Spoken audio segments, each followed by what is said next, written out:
Hello, I'm Erik Roby. And I'm Kristin Lagana. Welcome to Anne Arundel County Week in Review. Today we'll preview the Crab Soup Cook-Off coming to Annapolis, and we'll talk to an expert about how to spot warning signs before tragedy strikes a school. But first, making headlines. Maryland Live celebrated another milestone this week with the opening of its new concert venue, Rams Head Center Stage. The Charlie Daniels Band took top billing for the VIP opening to perform his hits, Devil Went Down to Georgia and Simple Man. The 500-seat venue is booked for the entire month of September, and tickets are available now. You can catch some local familiar acts, including Mr. Green Jeans and Hijinks. All show times are at 8 o'clock and doors open at 7. Here are a few of the upcoming shows just to give you an idea. Crazy in Studio, Big Bang Baby, Generation Next, Hijinks, Rob Byer Band, and later in the month you can expect headliners such as Foghat and Patti Smith. So go check these shows out. For more information, go to www.missiontix.com and select Rams Head Center Stage from the venue list. You can also like Maryland Live on Facebook. Kristin, I gotta say, is it bad that I have no idea what any of these bands are? I mean, Foghat. What's a Foghat? Eric, you've never heard of I know your Mood Swings. You've never heard of Foghat? No. Chuck, refresh his memory. I don't want you, cook my bread. I don't want you, make my bed. I don't want your money too. I just want to make love to you. I guess I've heard of that before. I don't know. You worry me, Eric. You really do. Everybody. I worry everybody. But hey, I'm a country kind of guy. I know Charlie Daniels. No, and Charlie Daniels is coming. Well, Kristin, if you're headed over to Maryland Live, maybe to see Charlie Daniels, and you're on your moped, there are some new rules you should know about. Regulations take effect October 1st that require scooters and mopeds to be registered and insured. Riders will also be required to wear helmets and to either have a windshield or wear eye protection when on the roadways. The law was sponsored by Delegate Pam Beidel of Linthicum. According to the Annapolis Capitol, insurance is expected to cost about $92 a year for bodily injury and property coverage. Beidel said in addition to the safety benefits, having the vehicles registered with the state will help recover them when they are stolen. A registration sticker will cost $5. For more information about these new regulations, go to www.mva.maryland.gov. I guess we'll take that. Safety first is what I always say. Oh, you do. I do. And speaking of safety, Police Chief Larry Tolliver announced a number of promotions this week we want to pass on to you.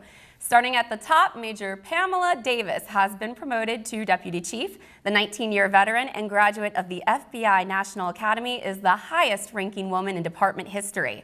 Captain William Cramp will become a major assigned to the Patrol Services Bureau. He is a 22-year veteran, most recently in charge of Northern District. Lieutenant Michelle Simpson, another 22-year veteran, will become a captain in charge of the Southern District. She was most recently commander of the Communications Section. Lieutenant Timothy Altamari is a former narcotics commander who originally came from the Annapolis Police. He will take the reins as a captain and commander of the Northern District. And finally, it's official that Lieutenant Herb Hassenbusch, our Emergency Operations Director, is now a captain as well. Congratulations to everyone for their promotions, and thank you for a job well done. Well, folks, there's more Week in Review to come. After the break, we'll talk with Katherine Rovendo about the tragic shooting at a local high school in Baltimore County and how to spot warning signs in kids. But first, take a look at our community calendar for upcoming events around our county. We'll be right back.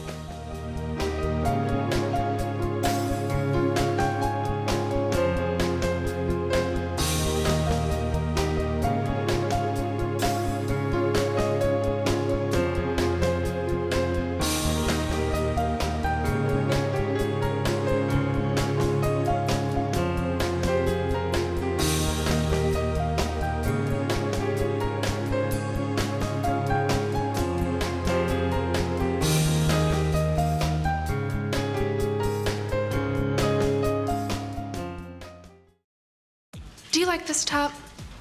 It's so gay. Really? Yeah, it's totally gay. You know, you really shouldn't say that. Say what? Well, say that something's gay when you mean it's bad. It's insulting. What if every time something was bad, everybody said, oh, that's so girl wearing a skirt as a top? Oh, you are. Those are cute jeans, though. When you say that's so gay, do you realize what you say? Knock it off. And welcome back, folks. Well, last week, everyone in the Baltimore region heard about the terrible tragedy that happened at Perry Hall High School, just up the road from us here in Anne Arundel County.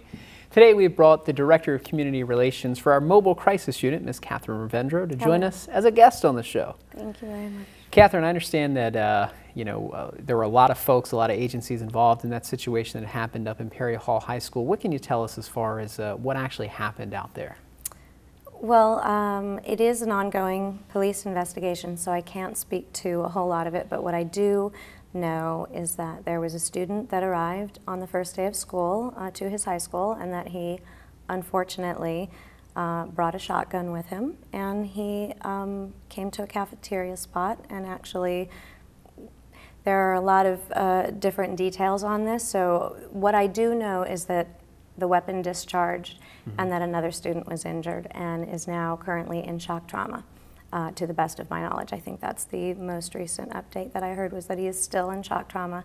But I think that the most important part to me of this story to date is that there was an act of heroism that kind of makes all of us reminded of what we would like to think that we would do in similar circumstances. And there was a really kind of tragic situation that turned into a sort of community responding as we would hope that a community would respond. The kids I hear in the high school are very kind of committed to the persons that were involved in that act of heroism and are very motivated to give them credit, and I think that's really great. Yeah, and as tragic as an event as that is, sometimes it does bring the community or bring the school together. Katherine, one thing I want to talk about here in the county is, most of our public schools just went back to school this week. Kids are back in the classroom, and we hear about these tragedies. It seems like once or twice a year, whether it be youth suicides or youth shootings at schools. What can we do as a community, as parents in the community, as leaders in the community, to really identify folks that have issues that may lead to something like this? Yeah, one of the times that we've spoken previously, we talked about the youth suicide work in the county and the prevention piece, because we really have focused so much attention on our youth prevention piece for lots and lots of reasons. Unfortunately, we do have youth still thinking about, contemplating, having what we call suicidal ideation. It happens. It is one of the things that we want parents to be aware of. We want them to know the warning signs. We want them to seek help. And even the kids, what we found is that training the kids, in addition to training school staff, and the county has done an incredible job with training for this over the course of time. They've actually trained almost 10,000 persons inside of the school system itself, so that teachers, so that counselors, everyone is sort of on the lookout in the same way that you would be for a child who had a somatic problem, had a scrape, and you know what to do for first aid. We want it kind of to be akin to that, sort of like mental health first aid, which is a really great training. But we teach them something called QPR, which is question, persuade, refer. So parents can question, just like anybody can, what are you thinking about? Are you thinking about hurting yourself? It's something that if you have any question about that whatsoever, that we would want the question to be asked, and then persuade them to keep talking to you, to open up, to try to keep some rapport going with your child or anyone else who's trying to engage a child that they're concerned about, and then refer. And certainly if you have any indication that there's a behavioral change, that there are things that are happening that are unusual, you are watching that child become more isolated, that child has a sudden change in mood from the way that they typically behave, and now you're watching some very sort of significant changes at home. It can be very challenging with teenagers because they are, by definition, sort of going through a lot of changes in their lives. But parents and those close to them, their friends, I can't tell you how many times we've had friends of a adolescent youth contact our crisis team for their friend to say, she said some things like she just really wanted to, she didn't want to live anymore, she wants to die, and she told me this, and I'm scared that she told me in confidence. I don't want her to not trust me anymore, I don't know what to do. And the absolute right answer is find an adult you trust, call the hotline, call the warm line, call the Suicide Prevention National Lifeline, any of those things to say, I know somebody who might need help, can save someone's life.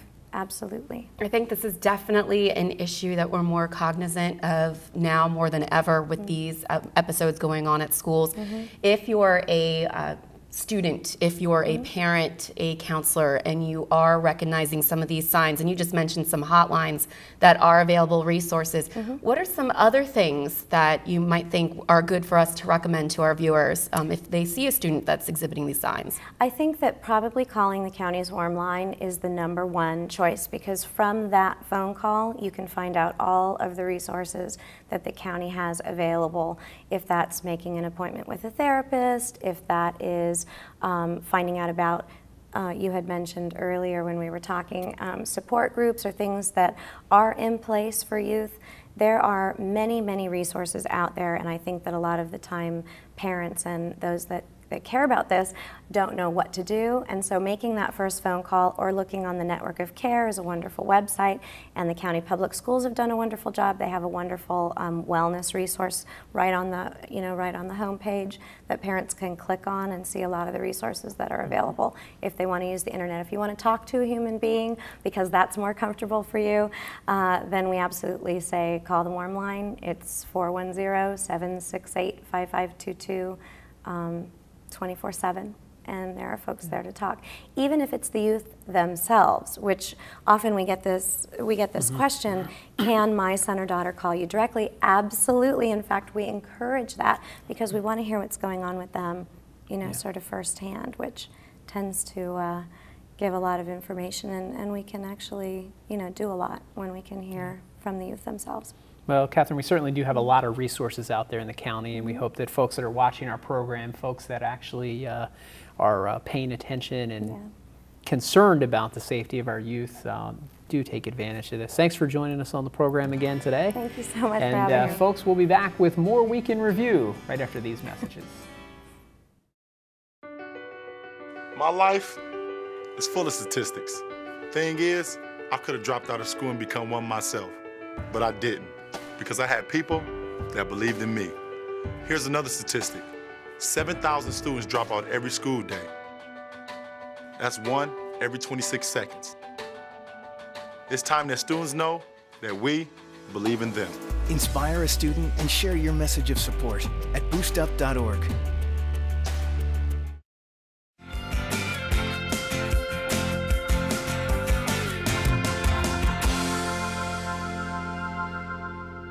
Welcome back. On August 28th at approximately 12 p.m., officers from the Northern District responded to the Shell gas station located at the 6600 block of Ritchie Highway in Glen Burnie for a report of an attempted carjacking. Joining us now is Public Information Officer Justin Mulcahy with further details on the investigation. Justin. When officers arrived, they spoke with the 26-year-old female victim as she indicated that an unknown male suspect approached her as she was walking to her vehicle. That suspect then displayed a handgun and attempted to steal her vehicle. The victim resisted. She refused to comply, pushing the suspect, and began running towards a business. That's when the suspect fled in the direction of the AMF bowling alley located in the 6600 block of Ritchie Highway. Several officers responded to saturate the area. They canvassed and were unable to locate the suspect at this time, and the investigation is ongoing. The suspect is described as a black male in his 20s, about 5'10", 200 pounds, with a light complexion, short hair, and a beard. He was last seen wearing a blue shirt and dark jeans. Folks, we're going to move on to our second incident. That one took place on August 28th at about 6:24 in the evening. That's when officers from the Northern District responded to the community of the villages of Marley Station in Glen Burnie for a report of a strong-arm robbery of a citizen. Now, when officers arrived, they spoke with the 46-year-old male victim. He indicated that he was passing by the community playground on Bruton Drive when he was accosted by two unknown male suspects. There was a language barrier. The victim was unable to understand the demands being made by those suspects. The suspects then attempted to remove the victim's wallet from his pocket. He resisted, fought back, but was ultimately assaulted by both suspects. During the assault, a pack of loose tobacco fell from the victim's pocket. That was retrieved by the suspects, who then fled the area on foot. The victim continued to his residence, where he contacted police. Responding officers conducted an extensive search of the area but were unable to locate those suspects. They're being described, the first one, as a black male in his teens, about 5 feet 5 inches tall, with a small build and bald head, wearing shorts but no shirt. The second suspect, also being described as a black male in his teens, 5 feet 5 inches tall. He was described as having a small build, closely cropped hair, wearing a blue t-shirt and long pants. Now, folks, as always, if you have any information on the crimes or suspects we mentioned on the show, don't hesitate to call, email, or text your tip to Metro Crime Stoppers hotline. It's available 24 hours a day, toll-free at 1-866-7-LOCK-UP. Or you can text message MCS plus your message to crimes at 274-637. Your third option, visit the website at www.metrocrimestoppers.net. Remember, as always, these calls are not recorded. Callers remain anonymous, and you might be eligible for a cash reward of up to $2,000. Back to you. Thanks, Justin. This week, the Anne Arundel County Fire Department responded to more than 1,400 calls for service. This included 1,076 emergency medical calls and 104 fire calls. This week, 2 workers evacuated a local business and called for the assistance of Fire Department hazardous material teams after finding a chemical tank leaking in a Millersville business where they worked. 1 person was injured and another was killed in an MVC in the Pasadena area of the county. With me now to tell us more about these incidents is Division Chief Michael Cox of the Anne Arundel County Fire Department. Chief. Thanks, Kristen. The first incident occurred just before midnight on Saturday, August 25, 2012, when Anne Arundel County firefighters responded for a reported chemical odor in a building located in the 1100 block of Benfield Boulevard in the Millersville area of the county. The first unit to arrive on the scene of the incident was met by 2 workers who reported that a container containing a caustic chemical was leaking. Fire Department hazardous materials crews donned chemical protective suits and entered the building in an attempt to determine the location and type of chemical involved in the incident. Once inside, the firefighters discovered a 20-pound pressurized cylinder that resembled a propane tank filled with a highly flammable and volatile chemical that is used in the production of ceramic materials. The leaking cylinder was producing a caustic vapor cloud that filled the work area of the building. With the assistance of members of the Maryland Department of the Environment, Fire Department hazardous materials crews re-entered the building and were able to successfully remove the leaking cylinder, whereby it was then submerged in a tank of water containing a solution to neutralize the chemical. Firefighters were then able to ventilate the building, removing the remaining vapor cloud and the fire risk that existed. There were no injuries to the civilian workers or firefighters operating at the scene, and no evacuations were necessary as other businesses in the area were closed during the time of the incident. In a second incident, Anne Arundel County firefighters responded to a reported motor vehicle collision in the 7400 block of Fort Smallwood Road in the Pasadena area of the county around 1:15 p.m. Sunday, August 26, 2012. The first unit to arrive on location of this incident reported a single vehicle accident, a car versus a tree, with entrapment. Firefighters, utilizing hydraulic rescue tools, worked about 15 minutes to free the trapped occupant. There were 2 people injured as a result of the incident. The first patient, a 41-year-old female, suffered serious but non-life-threatening injuries. She was transported, priority 2, to Johns Hopkins Hospital via ground ambulance. A second patient, an 81-year-old female, suffered life-threatening injuries from the incident. She was taken, priority 1, to the University of Maryland's R. Adams Cowley Shock Trauma Center in Baltimore, where she was later pronounced dead. Kristen? Thanks, Chief. County law enforcement officials are investigating the exact cause of this incident. However, they do not believe speed or alcohol were factors in the crash. Folks, we have an important beach cleanup event coming up, and this week's Recreation and Park Spotlight, Carolyn Ryan, is out at Fort Smallwood Park with more. Carolyn. Anne Arundel County has over 500 miles of shoreline. Luckily, we've got some of that within our regional parks. We're here at Fort Smallwood Park with Park Ranger Matt Gray, who's going to give us a little information on a coastal cleanup project that's going to be going on. Thanks for being on the show, Matt. Thank you, Carolyn. I just want to start out by saying that and thanking Janet Downs, who is the volunteer coordinator, the coordinator for the Ocean Conservancy that deals specifically with Anne Arundel County and the coastal cleanup. She could not be here today because she was working, so I'm going to be providing some information in her place. Great. And I also want to say that Janet has led this event for 4 years at Fort Smallwood, and also for the last 3 years in a row at Downs Park. And so she's done an excellent job, and we're very excited to be working with her again this year. Great. So it will be held this year at both parks, is that correct? Exactly, simultaneously, and it'll be on September 15th. Okay, great. And the Ocean Conservancy itself is a worldwide nonprofit organization whose mission is to engage people to remove trash and debris from the world's beaches and shorelines.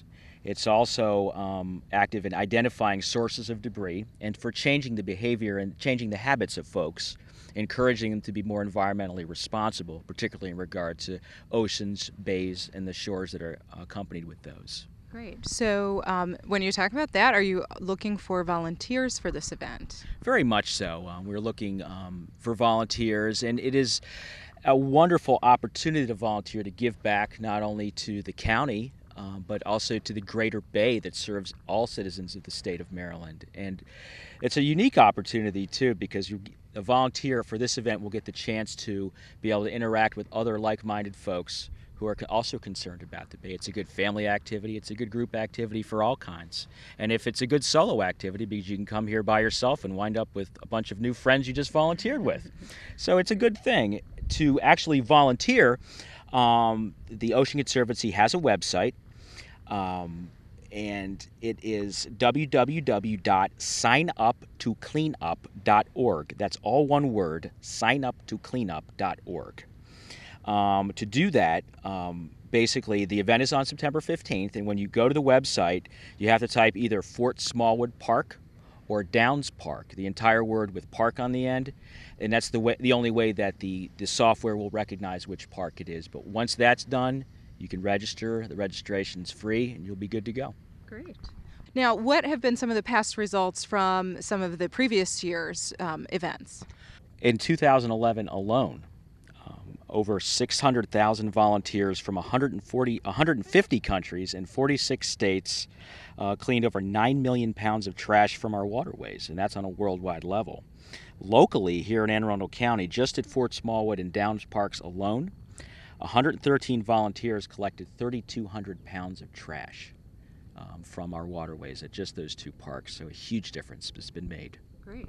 That is great. And so it seems like it's a, obviously worthwhile event, and, really to keep our Anne Arundel County residents safe here on our waterways. Absolutely. Great.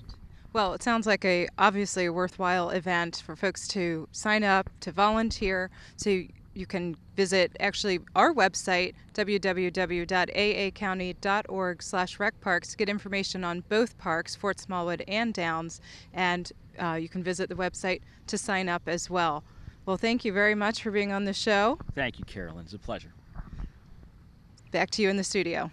Thanks, Carolyn. We'll be sure to join you and roll up our sleeves at these great parks. Well, last week the annual 10K run in Annapolis went off without a hitch, despite the pouring rain. Hopefully this next event will have sunnier skies. Our own Mary Felter has a preview of the Walk to End Alzheimer's event coming up in Severna Park. Mary. Thanks. My guest today is Kisha James, who is the Director of Special Events for the Alzheimer's Association Maryland Chapter, Greater Maryland Chapter, and she's going to talk about the Alzheimer's Walk that is coming up. Welcome to the program. Thank you, Mary. Thank you so much for having me. Tell me a little bit about the walk. When is it happening and where? Yes, well, we are hosting our annual Anne Arundel County Walk to End Alzheimer's. It will be held on Saturday, October 20th in Severna Park, Maryland, at the Severn High School. It will start and end at the Severn High School, right next to the B&A Trail. It's going to be held rain or shine, and it's a great opportunity for families to come out and support our cause. We'll have refreshments, music, and the walk is about 2.5 to 3 miles long. But it's a great family event to, help us find a cure for Alzheimer's. It starts at registration is at 9 a.m. Yes, registration is at 9 a.m. And opening ceremony starts at 10, and the walk is immediately afterwards. Why do you even have an Alzheimer's Walk? Well, we have the annual Walk to End Alzheimer's to help, fight this disease. Alzheimer's is the 6th leading cause of death in the country. Over 5.4 million people are affected by Alzheimer's, but we don't have a cure. And this walk is one of the is actually the largest event to raise awareness and funds for Alzheimer's. It takes place in 600 communities across the country. My goodness. It's really our largest opportunity to raise funds and help find a cure for this disease. I know you have walks in other parts of Maryland as well as Anne Arundel County. What are some of these places? Yes, we have a total of 6 walks throughout Greater Maryland. We have a walk in Bel Air. We have a walk in Howard County, one in Frederick, Maryland, Salisbury, here in Anne Arundel County, and then our largest walk is in Greater Baltimore, the Greater Baltimore area. Yeah. What are some of the ways that people can raise money for this walk? Well, the best ways is to, join a team or form a team. People can ask their friends, family, colleagues to join their team, and they can come up with all kinds of great ideas, sending out emails, of course, social media, bake sales, parties. People even host sometimes their own little mini walks in their neighborhood to raise funds. I understand that sometimes one-on-one fundraising where you ask your friend just directly if you would help. Absolutely.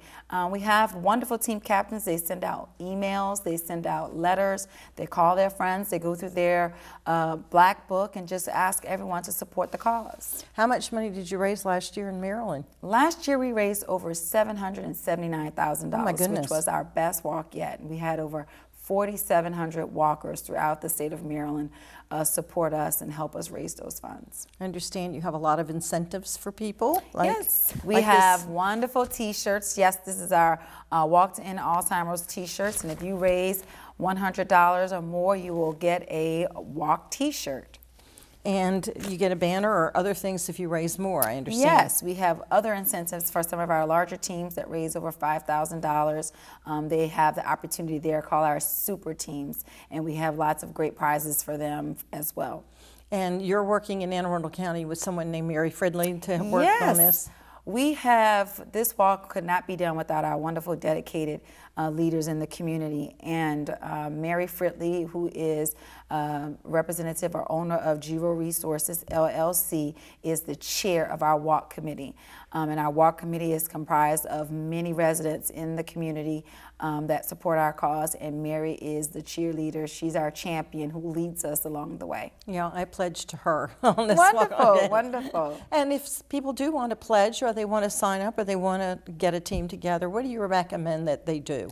Well, they can always reach us online at www.alz.org/Maryland, or they can call us 410-561-9099. Well, I know that you're all very excited about the walk, and that's going to be October the 20th at the Severance School. Yes. 9 o'clock for registration, 10 o'clock for the guest and starting the walk. Absolutely. Well, thanks very much for coming on the program and talking about the Alzheimer's Walk, and look forward to helping Mary get lots of these t-shirts. Purple t-shirts, yes, thank you. Thanks for coming on the program. We really appreciate it. My pleasure, thank you. This is Mary Felter for Anne Arundel County Week in Review, and you've been listening to Kisha James talk about the Alzheimer's Walk that's coming up. Back to you. Thank you, Mary. Be sure to come out for this event, and we'll remind you each week in our community calendar. But all this walking and running has made me hungry, and in this week's Community Spotlight, we got Erik pulling double duty again. He's out in the field with more information on the upcoming crab soup cook-off in Annapolis. Erik. All right, folks, well, if you weren't hungry a minute ago, you're going to be hungry after you watch this segment. I'm here in the kitchen of Bella Napoli Restaurant in Pasadena with the world-famous Pasquale, owner of Bella Napoli Restaurant, and the winner and two-time champion of the crab soup cook-off here for the Capital Gazette newspaper. And I've got Christina Gardner with me from the Capital Gazette newspaper. Christina, we got the big cook-off coming up, and you're here in the chef's kitchen of the world-famous Bella Napoli with this fantastic crab soup. Tell us a little bit about the crab soup cook-off. I know it's coming up September 8th. What's the goal of this year's cook-off? To see who has the best crab soup. And we have 3 categories this year. Returning is alternative crab, which is our 3rd year of doing so. It's any kind of crab soup that's not traditionally Maryland or vegetable crab or cream of crab. So everything else goes into that category. And then we also have Maryland crab soup and cream of crab. And this is going to take place at Sandy Point State Park on September 8th. And how many restaurants, or is it just restaurants, or can I cook something up in my kitchen and bring it out there? Well, unfortunately, no, you can't. The very first cook-off was an amateur competition, but now we only accept restaurants and caterers. And this year we have 31 soups entered and 20 restaurants. And how many winners will there be? Different categories? You're talking about the categories, and how many? 3 winners, 4 winners? We have a total of 18 awards. So we have first place, second place, and third place in People's Choice and Judge's Choice in all 3 categories. Great. Well, Pasquale, you guys have won a few of those awards, and you've got this soup that's behind me. It smells really good, and I'm going to have to taste some in a minute here. But tell me, how did you guys come up with this recipe? What's the secret to your success? Actually, my father's right around the corner. Actually, I'll let him tell you something. Biagio, va, vieni qua. Bring him over. Vieni qua. Bring him over. Yeah, we started the restaurant 10 years ago, and a couple years into it, we decided to introduce cream of crab soup. At the time, we had a recipe, and we thought it was good. And after years of doctoring it and putting in our special touch, we've perfected it. And Biagio over here will tell you a little bit about Baba. Yeah, come on. This crab Biagio, soup. He's the brains behind it. Now, I understand your son was telling us that you're the one that really came up with this recipe to win the hearts of Pasadena, but to also win the crab soup cook-off. It's for my son, but we try up with Alfredo sauce. Alfredo is a white sauce. Then we became together. We got some dishes with crab meat. We all then said, why don't we try our cream of crab? Said that's what we're doing, and ever since then we get perfect. Just a couple adjustments, and we're doing win the competition. Well, we always like competition. We're always glad to see you guys win, but I've never tasted the crab soup, Pasquale. When I come here, I get the pizza. So I'm ready to be a judge. I'm ready to find out just what everybody's talking about with this crab soup out here. Well, right now, as you see, what we're doing right now is, this is the cream we use. We use nothing but heavy cream and milk with a little bit of butter. And over here, we have natural ingredients for our cream of crab soup. Naturally, I'm not going to tell you what most of them are, because we don't want to give anybody an unfair advantage here. But we're cooking them separately right now. When this comes to a simmer, okay, this is the butter. A lot of places will use about 10 to 12 pounds of butter.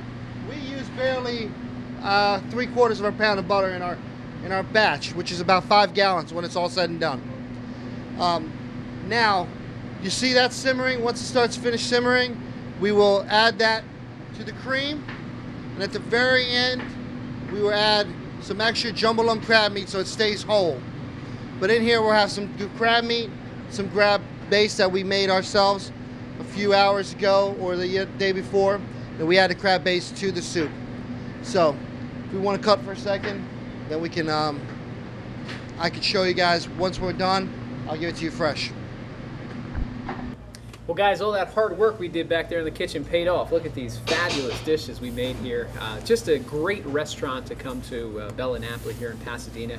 Kristina, thanks for coming out with us and telling us all about the big cook-off coming up September 8th at Sandy Point State Park. And Pasquale, that was some fantastic crab soup. I wish you guys best of luck this year, and just some wonderful dishes here for us to have. Thank you very much.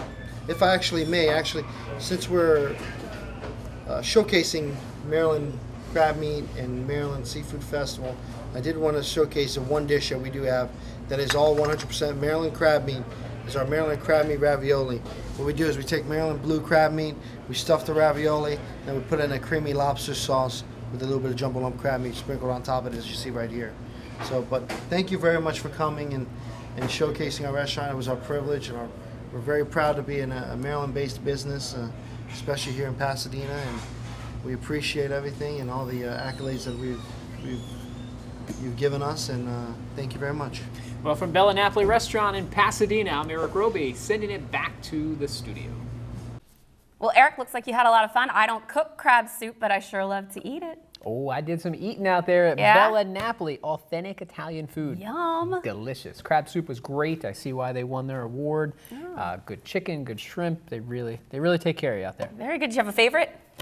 Everything was good. Oh, everything was good. Good Italian food out there, Lagana. But we're going to go ahead and take a break real quick because we've got a special way that we're closing out the show, a very special tribute to someone who's near and dear to the hearts of Week in Review. You don't see him on camera at all, but he's the one that makes the show work. So we're going to take a quick break, and we'll be heading over to the interview set, and we'll be right back with you.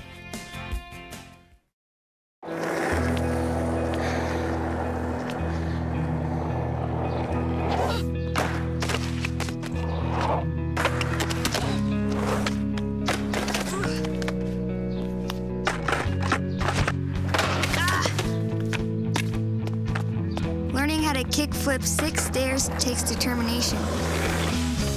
So will getting into college. I've got what it takes. So do you. Well, folks, we changed around the set just a little bit. We even brought Katherine Rovendo back because we got kind of a crisis on our hand here, folks. A midlife crisis. Oh, my gosh. Jeez. Who wrote that joke for me? We have our own director who's been with Week in Review for such a long time. Even Pam Jordan worked with him when Pam was on the show 4 or 5 years ago. But we decided to bring some of our regulars back on Week in Review because he means so much to us, and we wanted to say happy birthday to him, and we want to bring him out. Bring him out of the control room. Come on, Chuck Duncan! Chuck Duncan! Ladies and gentlemen, the mastermind behind Week in Review. He's turned 50 years old, 50 years young, and we'd like you to blow out this cake for us, Chuck. I'll try. Yay! Happy birthday, Chuck! Oh, that was a surprise. Congratulations. Our services for seniors, guys. We do have the director of aging back here. Aging. They have a lot of services for folks that are a little bit older than Kristin and I and Katherine and Mark, of course. And actually older than you, too. Older than you, too. That's right. Chuck, thanks for being such a good sport, and thanks for all the great work you do here for Week in Review so that all the folks can see us every week on your TV station, Channel 98 on Comcast, 38 on Verizon, and you can always see us online at AnneArundelCounty.org or on Facebook. And tune in again next week, folks, for more Week in Review so we can bring you more news from around your county. We'll see you next time.